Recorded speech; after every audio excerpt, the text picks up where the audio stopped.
दोस्तों, आज से कुछ दिन पहले मैंने स्कैरी मूवी की फोर्थ पार्ट को एक्सप्लेन किया था, जिसके कमेंट में आपने थर्ड पार्ट को करने को कहा। इसीलिए मैंने थर्ड पार्ट को एक्सप्लेन किया, जिसके बाद आपने सेकंड पार्ट को एक्सप्लेन करने को कहा। इसलिए आज मैं स्कैरी मूवी की सेकंड पार्ट को लेकर आया हूँ। कहानी की शुरुआत में हम एक मर्दों के बालों वाला औरत को देखते हैं, जो कि पियानो के धुन पर गाना गाते गाते कमर लचका रही थी और वहीं बाकी सारे लोग तालियां बजा रहे थे। तभी वहाँ पर एक लड़की आती है और उन लोगों के सामने ही मुंह उठाकर मूतने लगती है। वहाँ पर सभी उसको उन सबके सामने ये सब कुछ करते हुए देखकर शर्म के मारे लाल पीले हो रहे थे। एक बुढ़ा कहता है, ओ भाई साहब, इतना ज्यादा। अब काफी देर तक मुतने के बाद भी उसकी टंकी खाली नहीं होती और उसके नल से पानी बहता ही जा रहा था, जिससे वो बुढ़िया, जो कि उसकी माँ थी, वो उसे सबके सामने ही धो देती है और उसकी झाड़फूक करने के लिए एक पादरी को बुलाती है। घर के अंदर आते ही पादरी को उस घर के अंदर किसी भूत पिशाच का साया महसूस होता है। इसीलिए वो तुरंत बाथरूम जाकर टट्टी करने लगता है, ताकि भूत के डर से उसकी चड्डी गीली ना हो जाए। जिसके बाद वो पादरी टू के साथ उस लड़की के कमरे में जाता है, जो कि अभी एक शैतान की बच्ची बन चुकी थी। वो भूत की बच्ची बिस्तर पर बैठे बैठे ही अपनी मुंडी को 360 घुमा लेती है, जिसको देखकर उस पादरी की फटकर 142 हो जाता है और वो माँ की आंख कहकर वहाँ से जाने लगता है। पर पादरी नंबर 2 उसे किसी तरीके से रोक लेता है। जिसके बाद पादरी नंबर 2 एक भगवान की चिन्ह की चुम्मी लेता है, पर ठंड होने की वजह से उसका मुंह उसमें चिपक जाता है। दूसरी तरफ वो पादरी उस शैतान की बच्ची के पास जाकर कहता है, इस अंधेरी रात में आया हूँ मैं, तेरी तो मैं लेकर ही जाऊंगा। पिज्जा हो, चाहे वो बर्गर, या हो चाहे चिकन टिक्का, तेरे लिए मैं सब कुछ लेकर आऊंगा। तू चाहे या ना चाहे, तुझे इसके शरीर से जाना ही होगा, वरना कसम मेरी खुजली बाबा की, तेरे सर को मैं मंत्र से फोड़ दूंगा और खड़े खड़े लूंगा, तुझे झुकने नहीं दूंगा। जिसको सुनते ही उस भूत बच्चे के मन में हवस जाग जाती है और वो उस पादरी को गंदे गंदे इशारे करती है, जिससे वो पादरी भी उसे हवस भरी इशारे करता है और कहता है कि तेरी चाट जाऊंगा। इसके बाद पादरी भूत भगाओ मंत्र का उच्चारण करता है, लेकिन इससे उस भूत की बच्ची पर कुछ भी असर नहीं होता।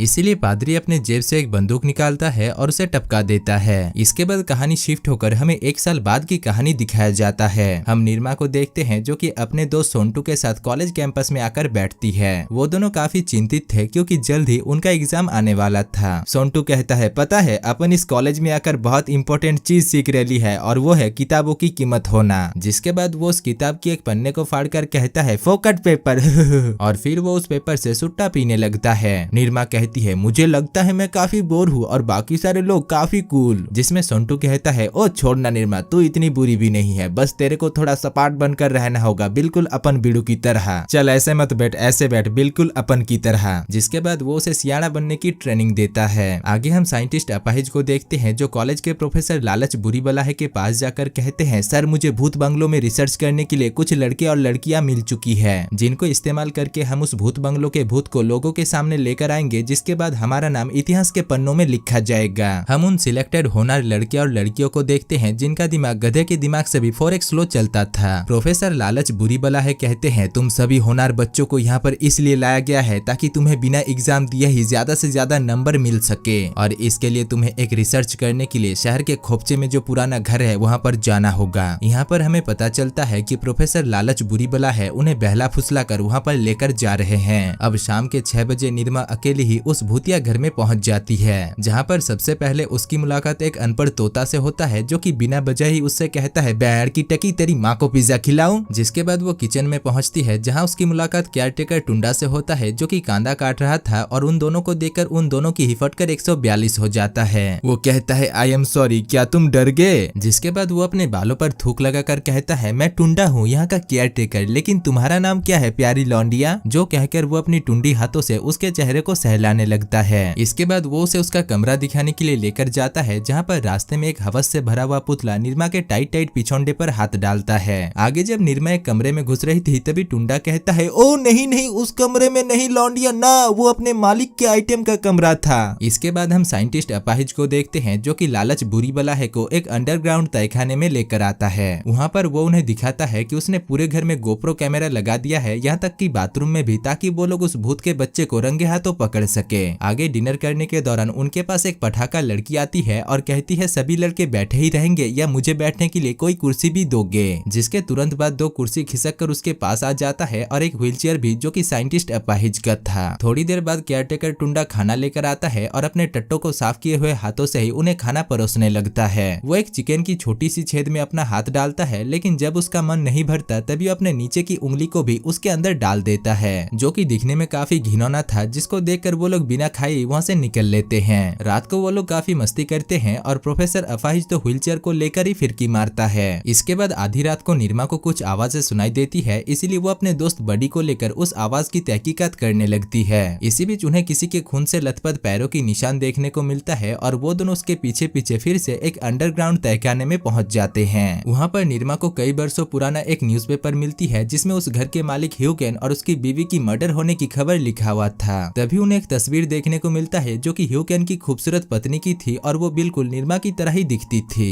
दूसरी तरफ हम उनके दोस्त लॉरा को देखते हैं जो कि जब सो रही थी तभी कोई अनजान चीज उसके चद्दर को हटाता है और उसके मुंह में अपना सलिया घुसेड़ देता है। वो भूत उसके मुंह के अंदर ही अपने सलिए को आगे पीछे करने लगता है, जिसके बाद वो भूत का बच्चा उसे हवा में उठाकर उसकी जम कर लेता है। अब लॉरा को भी इसकी काफी आनंद महसूस होती है क्योंकि कई वर्षों बाद उसकी बंजर जमीन पर किसी ने अपना हल बोया था। इधर हम रे को देखते हैं जो जब कसरत कर रहा था तभी उसे बिस्तर के नीचे से किसी की आवाज सुनाई देता है। इसीलिए वो उसे चेक करता है और देखता है कि वो और कोई नहीं बल्कि वो पुतला था जो उसे दबोच लेता है और उसे बिस्तर के नीचे खींचकर उसकी ले लेता है। जिसके बाद बारी उसका आता है और वो उस भूत पुतले का बलात्कार कर देता है। अगले दिन ब्रेकफास्ट करने के दौरान वो लोग अपने साथ हुई इन घटनाओं के बारे में डिस्कस करते हैं। इसी बीच बडी प्रोफेसर लालच बुरी बलाह के पीछे पीछे अंडरग्राउंड तहखाने में पहुंच जाता है और प्रोफेसर लालच बुरी बलाह को साइंटिस्ट अपाहिज के साथ भूत के बारे में डिस्कस करते हुए सुन लेता है। साइंटिस्ट अपाहिज कहते हैं, आप समझते क्यों नहीं है सर, हमें इस भूत रिसर्च को यहीं पर ही समाप्त करना होगा वरना यह भूत काफी वायरल हो जाएगा। प्रोफेसर लालच बुरी बलाह अपने लालच को संभाल नहीं पा रहा था, इसलिए वो इतना खतरा होने के बावजूद भूत पकड़ो मिशन को जारी रखने के लिए कहता है और वो साइंटिस्ट अपाहिज को उस भूत बंगलों की चाबी देकर कहता है किसी को भी ये चाबी मत देना। दूसरी तरफ बडी ये बात जाकर सभी को बताता है, जिसको सुनकर सभी की अंतरात्मा कांप जाती है और वो लोग अपना अपना बक्सा लेकर वहाँ से एक एक करके निकलने का फैसला करते हैं। लेकिन बडी कहता है नहीं, हम लोग यहाँ से नहीं जा सकते हैं, प्रोफेसर लालच बुरी बलाह ने हमें यहाँ पर फंसा दिया है और उन्होंने सभी दरवाजे को सील पैक भी कर दिया है जिसकी चाबी सिर्फ साइंटिस्ट अपाहिज के पास है। अब ये बात सुनकर छमिया बेगम चाबी लाने के लिए साइंटिस्ट अपाहिज के पास जाती है और उसके मुंह के सामने अपना काला पिछवाड़ा रखकर कहती है, मैंने सुना है तुम्हारे पास 2 चाबियां हैं, तो क्या तुम एक चाबी से मेरा ताला और दूसरे चाबी से इस भूत बंगलों का ताला खोल दोगे, जिसके बदले में मैं तुम्हारा काम कर दूंगी। जो कहकर वो साइंटिस्ट अपाहिज के हाथ को अपने हेडलाइट पर रखकर उसे मसाज करने के लिए कहती है। इसी बीच जब वो दोनों एक दूसरे के साथ मोहित हो जाते हैं तभी मौके का फायदा उठाकर वो चाबी लेकर भाग जाती है। दूसरी तरफ प्रोफेसर लालच बुरी बलाह के पास ह्यूकेन की प्यासी बीबी की भटकती हुई आत्मा आकर उसे एक खोपचे में बुलाती है, जिस वजह से प्रोफेसर भी मटक मटक कर उसकी लेने के लिए उसके बहकावे में चला जाता है। इधर वो सभी उस भूतिया घर के ग्राउंड फ्लोर में इकट्ठा होते हैं क्योंकि उस भूत ने अपना साइड इफेक्ट दिखाना शुरू कर दिया था।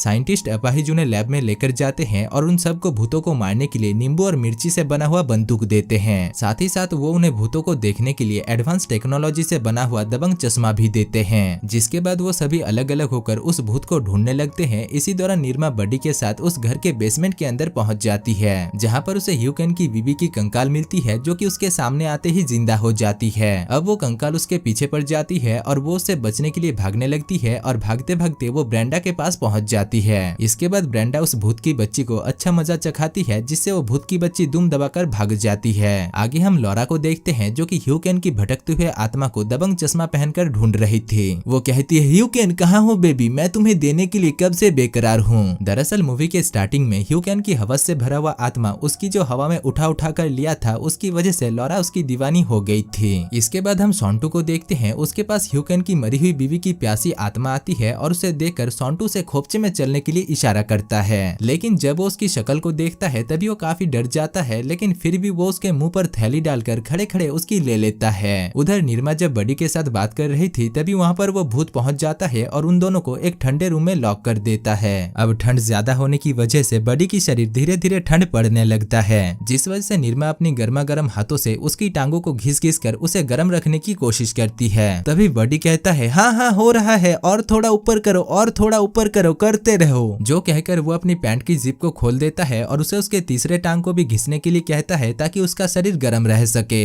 अब निरमा जब ये करने से मना कर देती है तभी वो कहता है, प्लीज निरमा, ये मेरी जिंदगी और मौत का सवाल है। जिसको सुनकर निरमा अपनी मर्जी से उसके तीसरे टांग को मसाज कर देती है और उसके ऊपर एक सुनामी आता है। आगे साइंटिस्ट अपाहिज जब उस भूत को ढूंढ रहा था तभी वहाँ पर ह्यूकेन का भूत व्हीलचेयर में बैठकर वहाँ पर आ जाता है। जिसके बाद उन दोनों के बीच व्हीलचेयर रेस होता है, जिसमें साइंटिस्ट अपाहिज खिड़की से होकर नीचे नीचे गिर जाता है। दूसरी तरफ निरमा किसी तरीके से उस दरवाजे को तोड़कर ठंडी रूम से बाहर निकल जाती है और सोंटू के पास जाकर उसे पता चलता है कि उन भूतों का मुखिया और कोई नहीं बल्कि वो केयरटेकर टुंडा है। इसीलिए निरमा और उसके दो दोस्त मिलकर टुंडे को पकड़ने के लिए उसके पीछे भागने लगती है। इधर वो टुंडा भी काफी शातिर था और वो गुलाटी मारकर गेट के अंदर चला जाता है। तब तक वो तीनों भी आयरन मैन, थॉर और हल्क की तरह वहाँ पर पहुंच जाती है और टुंडे के ऊपर हथकंडी और लतकंडी चलाने लगती है। लेकिन वो टुंडा भी किसी सुपर हीरो से कम नहीं था और वो भी उनके ऊपर लतकंडी चलाने लगता है। अब वो सभी उस टुंडे के हाथों से बहुत बुरी तरीके से पिट रही थी। तभी ब्रेंडा अपने पैरों की जादू दिखाती है और उस टुंडे को बहुत बुरी तरीके से घायल कर देती है, जिससे टुंडे के पूरे शरीर में एलईडी बल्ब जलने लगता है। आगे वो सभी साइंटिस्ट अपाहिज के पास पहुंचते हैं, जहां पर साइंटिस्ट अपाहिज उन्हें एक मशीन दिखाकर कहता है कि इस मशीन की मदद से हम उस भूत को यमराज के पास भेज सकते हैं, लेकिन इसके लिए हमें उस भूत को बहला फुसला कर यहाँ पर लेकर आना होगा। जिसको सुनते ही निरमा किसी तरीके से उस भूत को बुलाकर वहाँ पर लेकर आती है और साइंटिस्ट अपाहिज उस भूत को यमराज के पास भेज देता है। इसके बाद हमें कुछ दिन बाद की कहानी दिखाया जाता है। हम देखते हैं कि निरमा ने बडी को अपना बॉयफ्रेंड बना लिया था। वहीं दूसरी तरफ सोंटू ह्यू कैन की प्यासी बीवी के भटकते हुए आत्मा को अपने साथ लेकर आया था और वो उसके मुंह में एक थैली डालकर उसमें एक छेद करके अपना काम निकलवा रहा था। और दोस्तों, इसी के साथ ही इस मूवी की कहानी खत्म हो जाती है। तो दोस्तों, अभी तक अगर आपने इस मूवी की थर्ड और फोर्थ पार्ट को नहीं देखा है तो स्क्रीन पर दिए हुए वीडियो को क्लिक करके आप उस वीडियो को देख सकते हो।